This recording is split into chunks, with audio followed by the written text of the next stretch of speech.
Hi everyone, and welcome to your CLiK Trading Education weekly market update.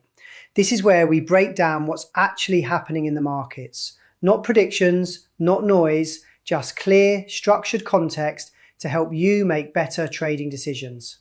Let's start with the bigger picture.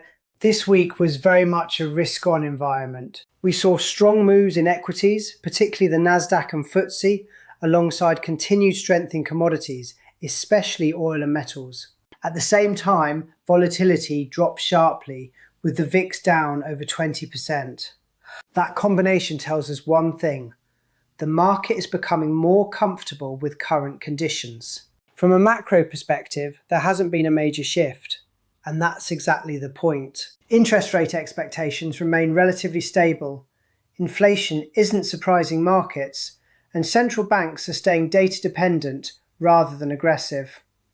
When markets feel like they understand the landscape, participation increases, and that's what we've seen this week. So what actually drove all this? On the data side, most releases came in broadly as expected. No major surprises means no need for markets to reprice aggressively, and that allows trends to continue. From central banks, the tone remains consistent, still data dependent, no major hawkish shifts. And on the geopolitical front, nothing significant disrupted sentiment. So what you're really seeing here is a market that's comfortable, and when uncertainty drops, participation rises. Now let's bring this into a trader's lens. Across the indices, we're in clear uptrends on the higher timeframes, with price pushing into higher areas of the curve. The key point here: price is extending. That's not necessarily where you want to be initiating positions.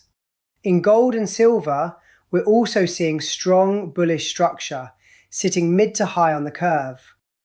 Oil is slightly different. That move was aggressive, showing clear imbalance. Fast moves like that tend to lead to either continuation or sharp pullbacks, rarely anything in between. And then FX, relatively quiet.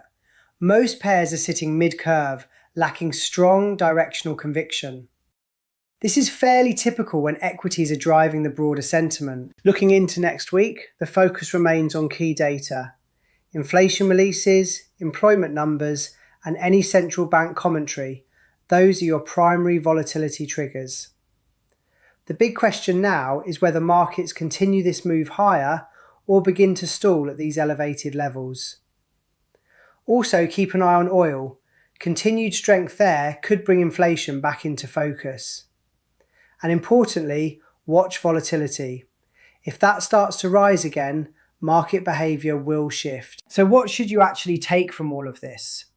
First, strong trends don't remove risk. They often hide it.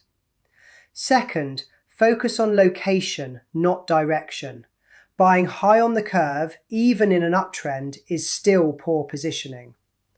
Third, keep an eye on volatility. That's often the early warning signal before price behaviour changes. Fourth, markets aren't fully aligned right now. Be selective, not reactive. And finally, stick to your process. Let the market come to you, not the other way around. As always, this is for educational purposes only, not trading advice. If you're serious about improving your trading, focus on structure, discipline, and consistency. Have a great week, and we'll see you in the next update.